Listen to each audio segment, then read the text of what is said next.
اللهم ارحمنا بالقرآن. السلام عليكم ورحمة الله وبركاته. إن الحمد لله نحمده ونستعينه ونستغفره ونعوذ بالله من شرور أنفسنا وسيئات أعمالنا. من يهده الله فلا مضل له ومن يضلل فلا هادي له. أشهد أن لا إله إلا الله وأشهد أن محمدا عبده ورسوله صلى الله عليه وعلى آله وأصحابه ومن سار على نهجه القويم ودعا إلى صراط المستقيم إلى يوم الدين وسلم تسليما كثيرا. اللهم علمنا ما ينفعنا وانفعنا بما علمتنا وزدنا علما وارنا الحق حقا وارزقنا اتباعه وارنا الباطل باطلا وارزقنا اجتنابه. أما بعد، ma'asyiral muslimin rahimani wa rahimakumullah. Segala puji bagi Allah yang telah menunjukkan kita kepada takwa dan kita diperintahkan untuk bertakwa kepadanya sebagaimana disebutkan dalam ayat, ya ayyuhalladzina amanu taqullaha haqqa tuqatih wa la tamutunna illa wa antum muslimun. Hai orang-orang yang beriman, bertakwalah kepada Allah dengan sebenar-benar takwa dan janganlah sekali-kali kamu mati melainkan dalam keadaan beragama Islam. Syekh As-Sa'di rahimahullah mengatakan dalam kitab tafsirnya tentang ayat di atas, ini adalah perintah Allah kepada hambanya yang beriman dan bertakwa kepadanya. Dengan sebenar-benar takwa, ia diperintahkan untuk terus bertakwa dan istiqamah hingga maut menjemputnya. Karena ingatlah, man 'asha 'ala syai' mata 'alaih. Siapa yang hidup dalam suatu keadaan, maka ia akan mati dalam keadaan seperti itu pula. Berarti siapa yang istiqamah, maka ia akan dibangkitkan dalam keadaan sebagaimana disebutkan dalam ayat ini. Innal ladzina qalu rabbunallah. Sungguhnya orang yang mengatakan Rabb kami ialah Allah, tsumma istaqamu, kemudian mereka meneguhkan pendirian mereka. Tatanazzalu alaihimul malaikatu alla takhafu wa la tahzanu, maka malaikat akan turun kepada mereka dengan mengatakan, janganlah kamu takut dan janganlah merasa sedih. Wa abshiru bil jannah, dan gembirakanlah mereka dengan jannah. Allati kuntum tu'adun, yang telah dijanjikan Allah kepada mereka. Nahnu awliya'ukum fil hayatid dunya wa fil akhirah. Kamilah pelindung-pelindungmu dalam kehidupan dunia dan akhirat. Walakum fiha ma tashtahi anfusukum walakum fiha ma tad'un. Di dalamnya kamu memperoleh apa yang kamu inginkan dan peroleh pula di dalamnya apa yang kamu minta. Ma'asyiral muslimin jamaah Jumat yang dirahmati Allah. Kemudian selawat dan salam kepada Sayyid para nabi, nabi akhir zaman, rasul yang syariatnya telah sempurna, rasul yang mengajarkan perihal ibadah dengan sempurna. Semoga selawat dari Allah tercurah kepada beliau, kepada istri-istri beliau, para sahabat beliau, serta yang disebut keluarga beliau karena menjadi pengikut beliau yang sejati hingga akhir zaman. Ma'asyiral muslimin rahimani wa rahimakumullah. Ada perkataan dari Hatim Al-Asam yang patut direnungkan pada Jumat kali ini. Perkataan ini dinukil dalam kitab Al-Hilyatul Awliya karya Abu Nuaim Asbahani. Pada jilid ke-8 halaman 78, ia berkata, ketergesa-gesaan biasa dikatakan dari syaitan kecuali dalam 5 hal. Yang pertama, menyajikan makanan ketika ada tamu.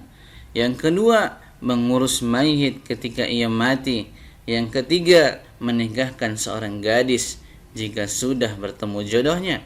Yang keempat, melunasi utang ketika sudah jatuh temponya. Yang kelima, segera bertaubat jika berbuat dosa. Yang pertama, segera menyajikan makanan ketika ada tamu. Hal ini kita lihat bagaimana Nabi Ibrahim alaihi salam. Hal ataka hadits dhaifi Ibrahim mukramin. Sudahkah sampai kepadamu Muhammad cerita tentang tamu Ibrahim, yaitu malaikat-malaikat yang dimuliakan? Ingatlah ketika mereka masuk ke tempat lalu mengucapkan salama. Ibrahim menjawab, salamun. Kamu adalah orang yang tidak dikenal. Padahal mereka tidak dikenal. Maka dia pergi diam-diam menemui keluarganya. Nabi Ibrahim pergi diam-diam menemui keluarganya. Kemudian dibawanya daging anak sapi gemuk, lalu dihidangkan kepada mereka. Ibrahim lalu berkata, silahkan Anda makan. Qala alla ta'kulun. Ini maksud dengan kalimat faragha ila ahli adalah segera pergi menemui keluarganya diam-diam untuk meminta disajikan makanan pada tamu tersebut. Luar biasa. Yang kedua, segera mengurus jenazah. Dalam hadis Abu Hurairah radhiyallahu anhu meriwayatkan bahwa Rasulullah sallallahu alaihi wasallam bersabda, asri'u bil janazah fa in taku salihatan fa khairan tuqaddimunaha ilaih. Segerakanlah mengurus jenazah. Jika dia orang baik, berarti kalian menyegerakan dia untuk mendapatkan kebaikan. Wa in taku ghaira dzalika fa syarrun tad'unahu an riqabikum. Jika dia bukan orang baik, berarti kalian segera melepaskan keburukan dari tanggung jawab kalian. Mengurus jenazah itu mencakup 4 hal yang dihukumi fardu kifayah: memandikannya, mengafaninya, mensalatkannya, dan menguburkannya. Namun yang dimaksud dengan menyegerakan di sini bukan berarti cepat-cepat yang dapat mencelakai jenazah. Hadis di atas juga dapat menjadi pelajaran sebagaimana dijelaskan oleh Imam An-Nawawi bahwa maksud berarti kalian segera melepaskan keburukan dari tanggung jawab kalian adalah pelaku maksiat itu jauh dari rahmat, maka tidak manfaat berteman dengan ahli maksiat. Kita diperintahkan untuk menjauhi pelaku maksiat yang jauh dari kesolehan. Yang ketiga, segera menikahkan gadis apabila sudah mendapatkan jodoh yang soleh. Abu Hurairah radhiyallahu anhu, ia berkata bahwa Rasulullah sallallahu alaihi wasallam bersabda, yang artinya, jika ada yang engkau ridai agama, idza khataba ilaikum man tardawna dinahu wa khuluquhu fazawwijuhu illa taf'alu takun fitnah fil ardh. Jika ada yang engkau ridai agama dan akhlaknya datang untuk melamar, maka nikahkanlah dia. Jika tidak, maka akan terjadi musibah di muka bumi dan mafsadat yang besar. Ma'asyiral muslimin, jamaah Jumat yang dirahmati Allah. Yang keempat, segera melunasi utang apabila sudah jatuh tempo. Cukup 2 dalil berikut mengingatkan kita yang berhutang. Dari Abdullah bin Ja'far radhiyallahu an, inna Allah ma'ad da'ini hatta yaqdiya dainahu ma lam yakun fiha yakrahu Allah. Allah akan bersama memberi pertolongan pada orang yang berhutang yang ingin melunasi hutangnya sampai dia melunasi hutang tersebut selama hutang tersebut bukanlah suatu yang dilarang oleh Allah. Kemudian dari Suhaib al-Khair radhiyallahu anhu bahwa Rasulullah bersabda, ayyuma rajulin yadayyanu dainan wa huwa mujmi'un an la yuwaffiyahu iyyah laqiyallahu sariqan. Siapa saja yang berhutang lalu berniat tidak mau melunasinya, maka dia akan bertemu Allah pada hari kiamat dalam status sebagai pencuri. Na'udzubillah, tsumma na'udzubillah. Imam An-Nawawi rahimahullah mengatakan, orang seperti ini akan dikumpulkan bersama golongan pencuri dan akan diberi balasan sebagaimana mereka. Kemudian yang terakhir, segera bertaubat.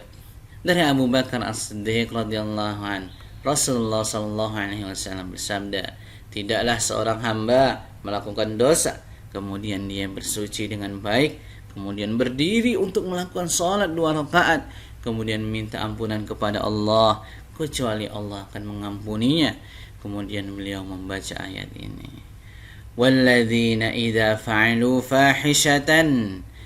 Dan juga orang-orang yang apabila mengerjakan perbuatan keji, aw zalamu anfusahum, atau menganiaya diri mereka sendiri, dzakarullaha fastaghfaru lidunubihim, mereka ingat akan Allah lalu memohon ampun terhadap dosa-dosa mereka.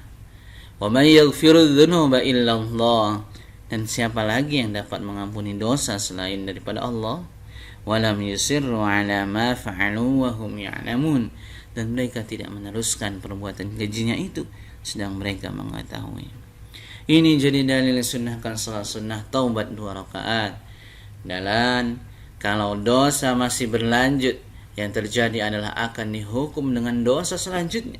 Sebagaimana Ibnu Taimiyah rahimahullah berkata, sungguhnya balasan dari kebaikan adalah kebaikan yang selanjutnya datang, sedangkan hukuman dari kejelekan adalah kejelekan yang akan datang lagi. Maka hati-hati jika kita mau terus melanjutkan dosa dan kita tidak tahu kapan maut datang menjemput kita. Demikian khutbah pertama ini. Semoga Allah memberi taufik dan hidayah kepada kita untuk mengamalkan apa yang Allah perintahkan kepada kita. Barakallahu li wa lakum fil Qur'anil azim, wa nafa'ani wa iyyakum mimma fihi minal ayati wadh-dhikril hakim. Aqulu qawli hadha wa astaghfirullaha li wa lakum wa lisairil muslimin min kulli dhanbin fastaghfiruhu innahu huwal ghafurur rahim.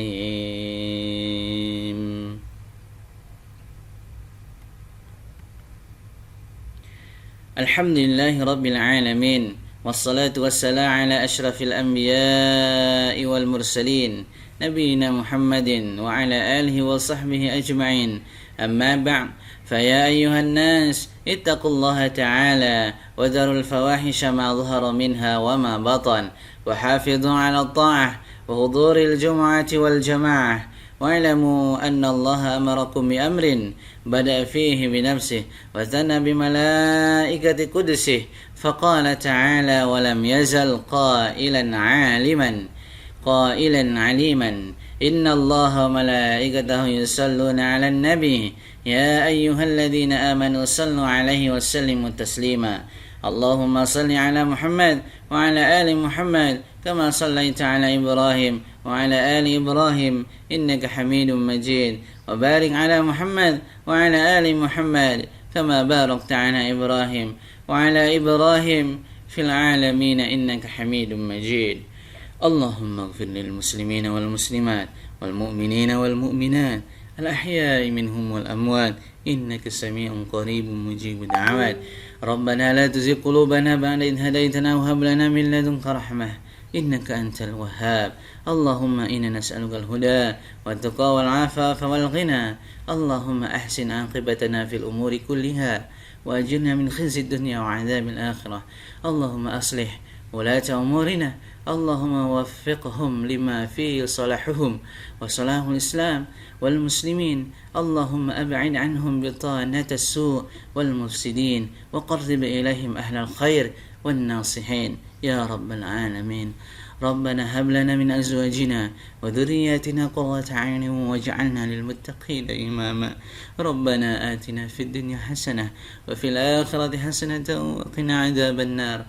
وصلى الله على نبينا محمد وعلى آله وصحبه ومن تبعهم بإحسان إلى يوم الدين.